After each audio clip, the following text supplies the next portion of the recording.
Selamat malam pemirsa, apa kabar Anda? Mudah-mudahan malam hari ini Anda semua bersama keluarga dalam kondisi yang sehat walafiat. Nah, pemirsa, di dua sisi malam hari ini kami akan menghadirkan informasi terkait rencana bahwa pemerintahan Provinsi DKI Jakarta dalam waktu dekat ini akan segera memberlakukan sertifikat vaksin sebagai syarat masyarakat DKI, warga DKI untuk bisa beraktivitas mulai dari kegiatan perekonomian, aktivitas keagamaan, dan juga aktivitas sosial budaya. Namun belum lagi aturan ini dilaksanakan, sudah menuai pro dan kontra di masyarakat. Ada yang setuju, namun ada juga yang tidak setuju.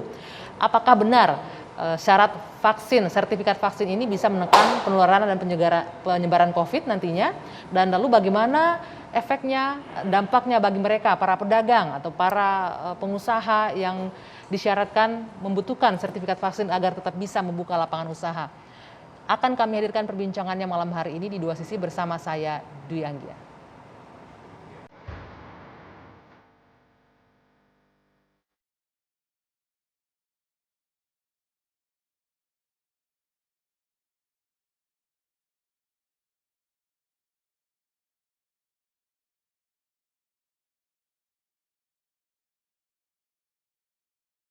Jadi mengapa vaksinasi itu kami haruskan bukan untuk menghabiskan stok vaksin, tapi agar warga yang bekerja, berinteraksi, berkegiatan di Jakarta ini terlindungi.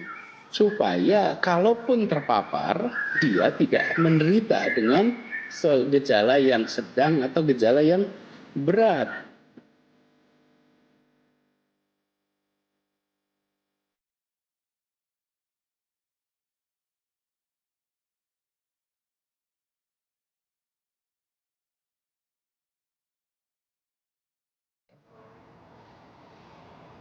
Ya, malam hari ini untuk membahas atau mendiskusikan mengenai syarat sertifikat vaksin untuk pelonggaran kegiatan masyarakat di DKI Jakarta, saya sudah mengundang salah seorang pedagang Tanah Abang. Ini ada Mbak Iin Halim yang sudah berkenan hadir malam hari ini untuk berbagi bagaimana pengalaman dan kisahnya selama pandemi berlangsung. Selamat malam Mbak Iin, apa kabar? Malam.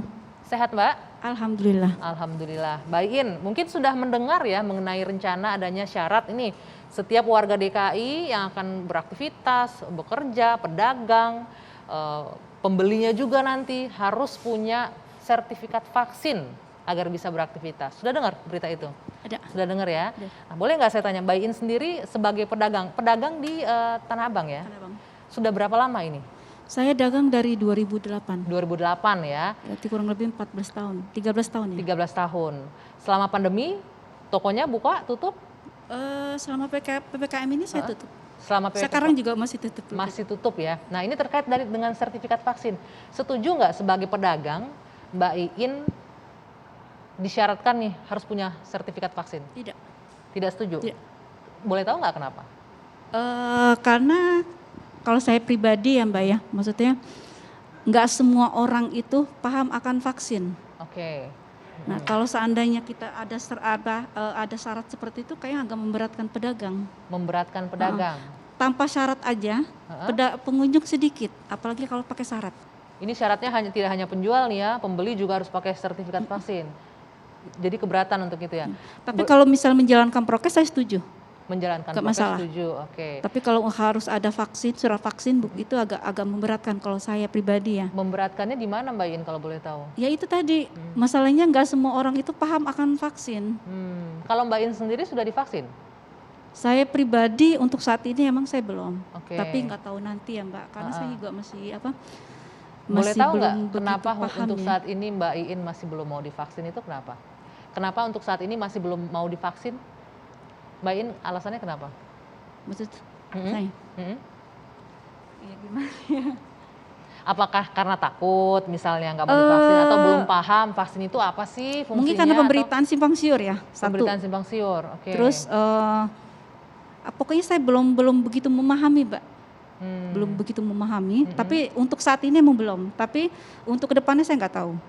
Oke, berarti ada kemungkinan kalau sudah paham mau kalau udah divaksin. paham, insya Allah. Gitu ya. Menurut Mbak Iin, informasi soal vaksinasi yang dilakukan oleh pemerintah saat ini masih belum sampai cukup ke masyarakat berarti ya? Mungkin udah ya, udah. Tapi Itu kan untuk Mbak Iin sendiri masih kalau belum? saya pribadi. Kalau saya pribadi itu makanya berita itu terlampau simpang siur sih kalau menurut saya ya. Jadi ada pro dan kontra, ada maksudnya dengan banyak kejadian-kejadian yang bikin kita ya agak takut. Oke.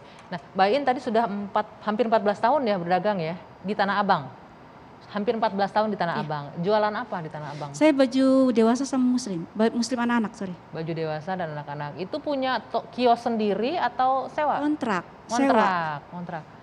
Selama pandemi berlangsung Tetap berjalan. tetap biaya sewanya jalan? Iya, berjalan. Tapi selama PPKM tutup kan ya tadi katanya. Sebelum PPKM sempat buka nggak tokonya? Tutup juga?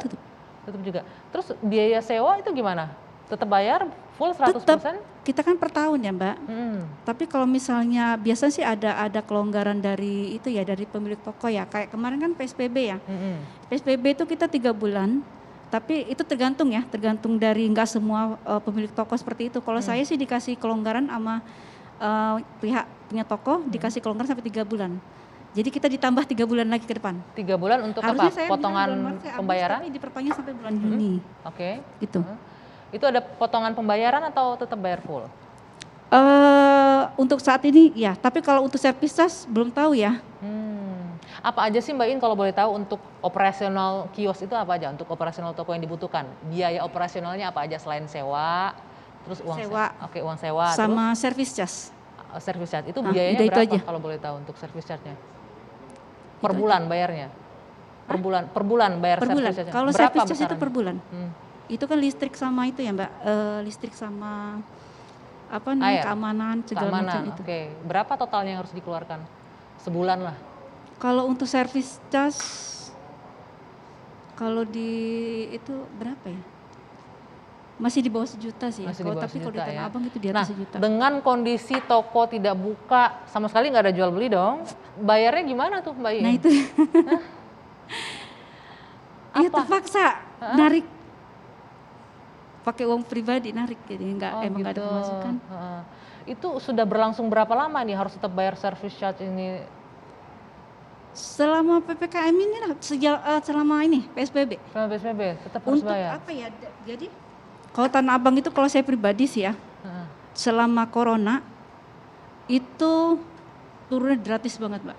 Oke. Maksudnya perubahan omset kita tuh berkurangnya antara 70 sampai 80%. Sampai 80% ya? Ya karena memang tidak ada jual beli sama sekali, toko nggak buka ya. Pembeli juga nggak ada yang datang.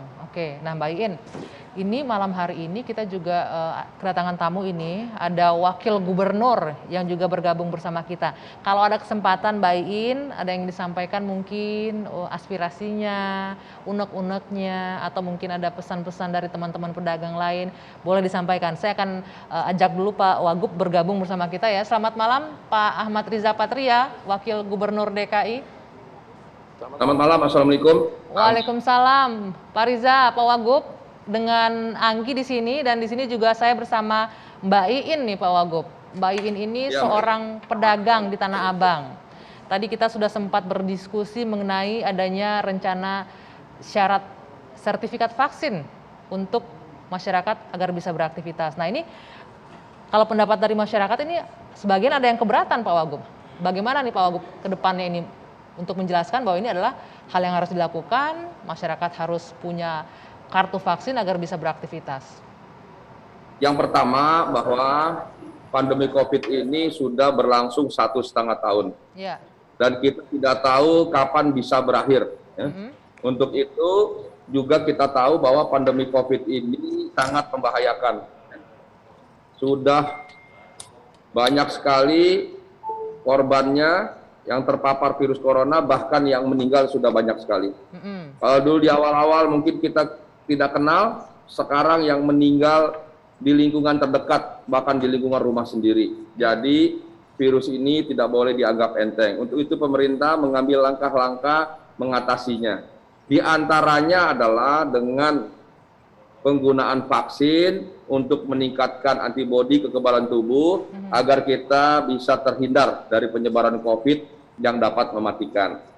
Dan kenapa akhirnya pemerintah mewajibkan vaksin sebagai salah satu syarat di beberapa sektor, sementara ini masih di sektor lingkungan pariwisata, artinya restoran, rumah makan, di kafe, di hotel, kemudian di tempat-tempat pariwisata, di kegiatan-kegiatan pernikahan, resepsi, maupun nikah dan lain-lain.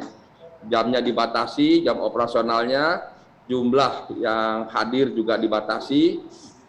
Semua dimaksudkan kenapa perlu ada sertifikat vaksin, supaya kita semakin yakin bahwa kita bisa keluar dari pandemi COVID ini. Beraktivitas Selain dan itu terlindungi juga, begitu ya.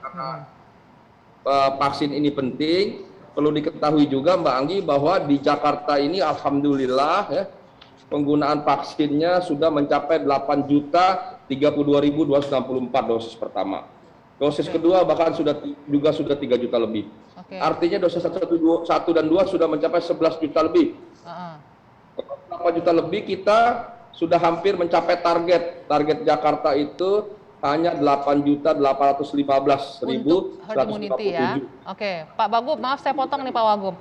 Nah, nanti ke depannya untuk penerapan aturan sertifikat vaksin ini sebagai syarat untuk kegiatan itu berdasarkan apa? Apakah berdasarkan dosis pertama saja atau harus lengkap dengan dosis kedua, masyarakat baru bisa menggunakan sertifikat vaksinnya?